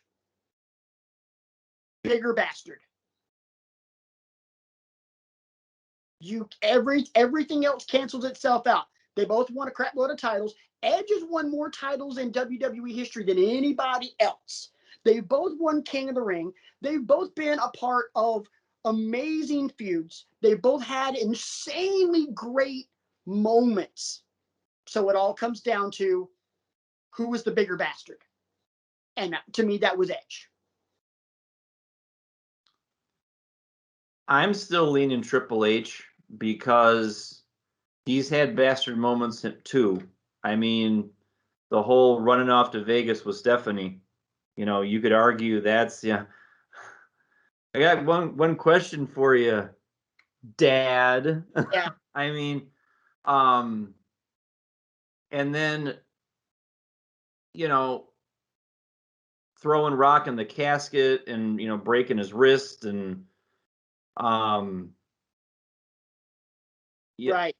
I mean, just all of those things. I mean, we're splitting hairs here at this point. This is another one of those things where I'm fine either way, but I think since Triple H was more the gatekeeper during my formative years of this wrestling fandom of mine, I can appreciate what Edge has done, but I still am, the needle's leaning Triple H for me. All right. Isaac, we're saving the doc for last. No problem. I still go Triple H.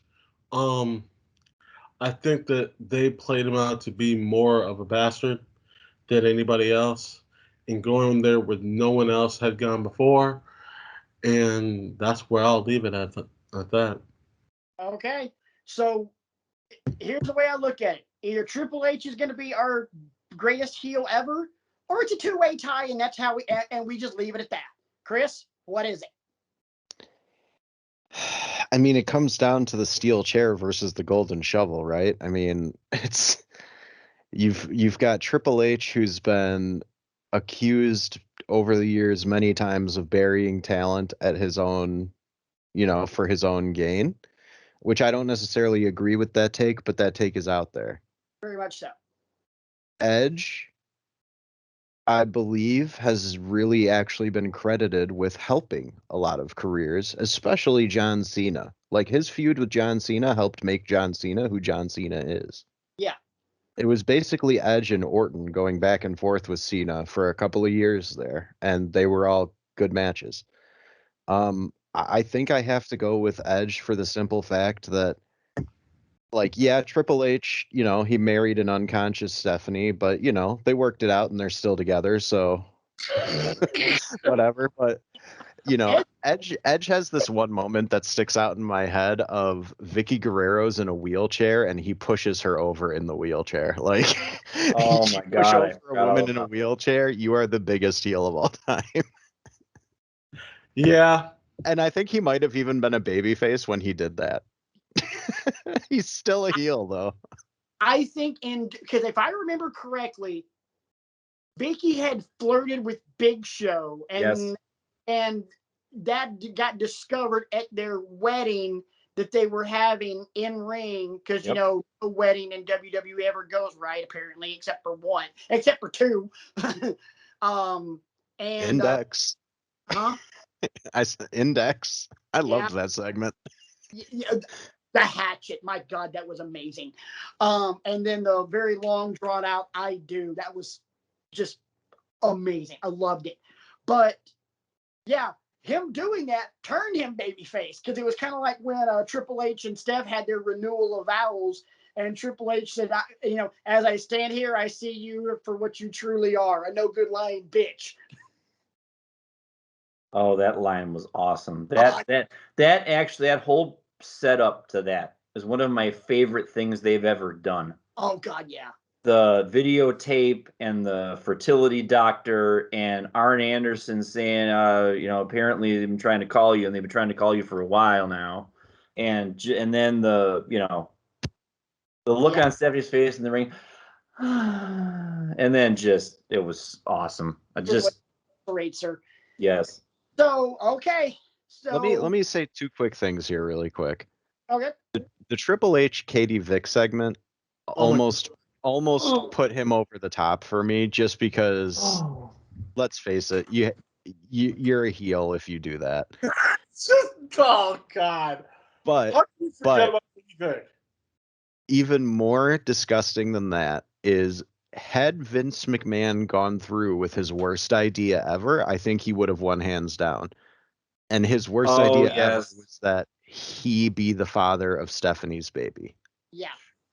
The fact that she talked him out of it is great, but had they gone through with it, he would have won this competition for me, hands down. In a landslide. No recounts needed. I cannot argue with that. So, as Brian would say, so let it be written, so let it be done.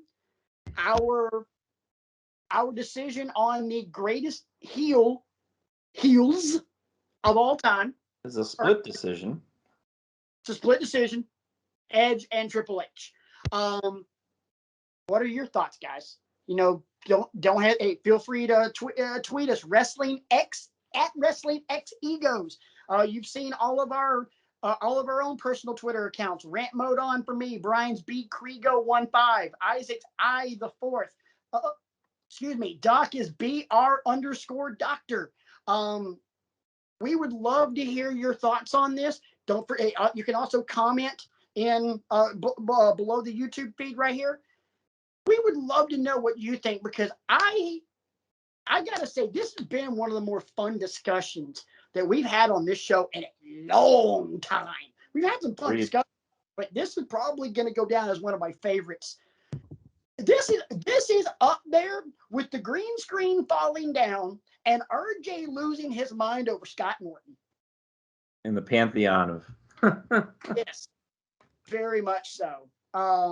Yeah. Doc, we appreciate you coming in again, man. You have brought. I would have never thought Charlotte Flair until you made the case for her, and I was like, holy crap, you're right. Hey, it was fun, guys. I really appreciate you inviting me back. And yeah, I mean, it's Triple H and Edge are two names that I don't think a lot of people are going to be able to argue with. Everybody's got their own opinion on this stuff. It is all, very subjective, but they're two of the GOATs, and they're two, for future and current Hall of Famers. So they've earned their spots for good reason. Before we get out of here, Doc, I'll open this question up to you, and it's and then for the rest of the guys as well. Brief answer: in 5 years, is our answer different? Yes. If Roman Reigns continues on this path, yes. Well, first, okay, if Roman Reigns continues on this path, we have two names to replace these two names, because it's either, in 5 years, it's either Roman or it's MJF. Yeah, I have MJF down as one of my names. Another name that I didn't advance because he hasn't been doing it nearly as long. Adam Cole, baby. He wasn't on my list. You know who was on my list that I didn't mention because the run was too damn short? Tommaso Ciampa. Yep. Had that been able to continue without the injury, that's a hell of an argument. But unfortunately, not all good things can last. So, but yeah, it'll be interesting to see how this question gets answered, in 5 or 6 years from now. Get it? 5 or 6 years from now? 13. Yeah. Chris, as always, man, appreciate you coming on. As we've said last time, you always have a seat at this table anytime you want to jump on, brother. Thanks. I appreciate it. So that's going to wrap it up for another amazing episode of Wrestling with Egos. Again, our thoughts on the greatest heels of all time. It's either Edge or it's Triple H. We want to hear your thoughts. Get in touch with us. All the info's on the screen as you see it. For the good doctor, Bleacher Report superstar. We'll go with that. He'll disagree with me, but you know what? I'm big up in the guy because, you know, he's our friend. For the Doc, Chris Mueller. For Big Isaac. For Brian, I'm Patrick. It's been Wrestling with Egos, and this is really why we love wrestling.